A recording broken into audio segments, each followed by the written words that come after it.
Yes, reka nongere mbasuhuze mwese bakunzi ba TT Kamanzi Official, mbifuriza kugubwa neza aho buri wese aherereye hano ku isi.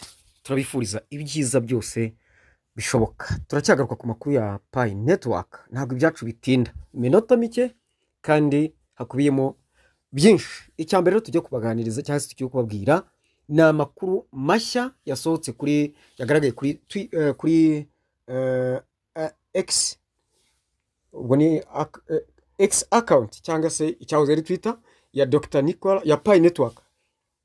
Akenshi urabyumva nyine atangazwa na nyirubwite, niwe head of technology. Ubwo rero ariko muri make biba byatangazwa na core team, ntabwo wenda nyirizina ari Dr. Nicolas, ariko byumvikana aba yabinyuzemo. Aravuga iki rero?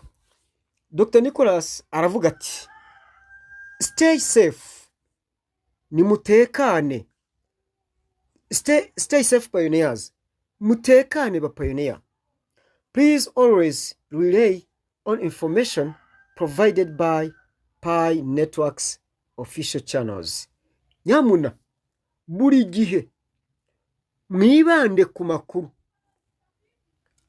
aturutse kuri channels za Pi Network. Abyumvise?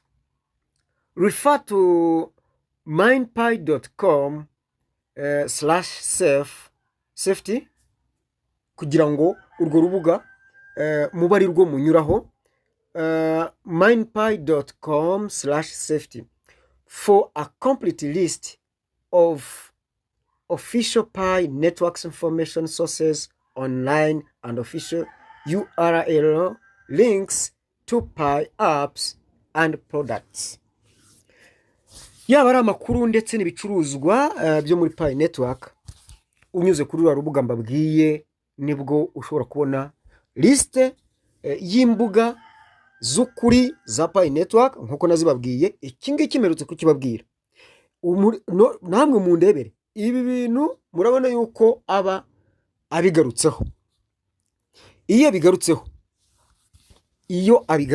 nyirubwite wagira singe kwirata wenda mu buryo ngo wagira ngo twavuganye, ariko ntabwo nawe witegura nyine ureba iby'ingenzi. Rero hari amakuru amaze iminsi acicikana ababeshya yuko niba ushaka kugurisha Pi wandikira Dr. Nicolas. Narabibabwiye, ntabwo iriya konte ari iye, hariho ifoto ye, amazina ye, ariko sibyo. Rero kugeza n'ubwo gusaba passphrase sibyo. Urabona ko nyirubwite yizi yavuga ati undi muntu wese ukeneye amakuru atayakuye kuri izo mbuga uko eshanu, hari Twitter, hakaba Facebook, hakaba Instagram, hakaba Telegram, hakaba na YouTube. Twitter rero ubwo ni X. Izo mbuga uko ari eshanu ukongeraho n'urwe bwite na madamu we wenda, mu by'ukuri niho hakomoka amakuru y'ukuri. Ibindi tuba twisesengurira, tuba twishakira views, tuba tubabwira ibyamvahe na njyahe, yego, ariko mu by'ukuri kijyanye n'amakuru ya Pi ya nyayo aturuka kuri izo mbuga. Ubu rero hari amakuru ngiye kubabwira agira kuri abiri amaze iminsi acicikana. Abantu bagura Pi bamaze guhimba konte z'ibitangazamakuru bashyiraho amafoto ya Dr. Nicolas cyangwa se bayitirira Pi. Noneho wabibona ukavuga uti Pi irabyemera. Hari noneho n'abandi buberuye barimo kubikora ku mugaragaro. Harimo nk'umunyarwanda, ni nawe umuntu ugira ngo mu Rwanda ufite Pi nyinshi, noneho yeruye, muraza kubibona, bari muri groupe ndabibaha. Neza aratanga amatangazo yuko agura Pi. Ibi bintu nta bupfura burimo. Aya makuru rero babaha ntabwo ari yo. Umva kuri status ye ukuntu yanditse. Naho ndebere ngo Pi buying and selling. Urebe yashyizeho na groupe WhatsApp ngo wisonza ufite Pi dollars. Yamaye nka data.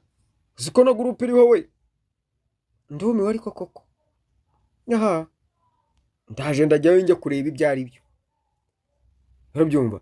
Noneho rero yanditse ati ukena ufite itungo rikakugoboka, nimba ngo ukena ufite itungo rikakugoboka, nimba ufite payi ntabwo ukwiye kubura amafaranga, zana pi nkugurire.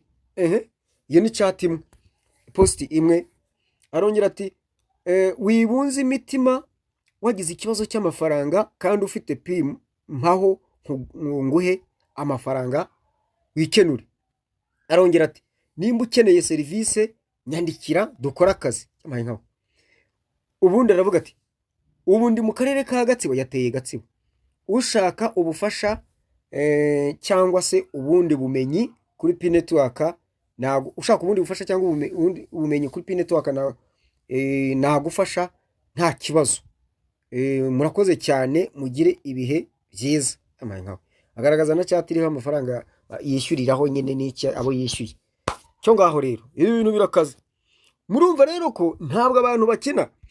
Reka mbabwire, umuntu nareke kukubeshya akubwira yuko akugurira payi kandi open minded igiye kuba.